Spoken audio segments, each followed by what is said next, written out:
Един от симптомите при жените в перименопауза е нередовната менструация. Въпреки че това се приема като нещо нормално, като нормален етап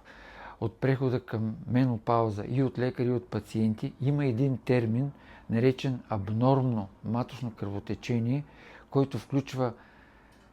3 характеристики на месечния цикъл,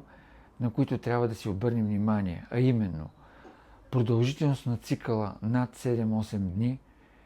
често настъпваща менструация с интервал под 20 дни и обилна кръвозагуба по време на менструация, което се отъждествява с наличието на кръвни съсиреци в хода на менструацията. При наличието на дори един от тези симптоми трябва да се обърне внимание, да се обърнете към вашия гинеколог,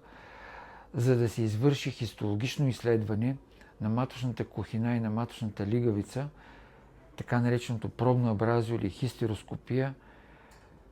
за да се изключи тежко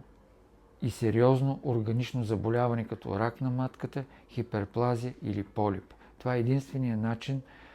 да се диагностицират тези заболявания и да се разграничат от естествените перименопаузални кръвотечения.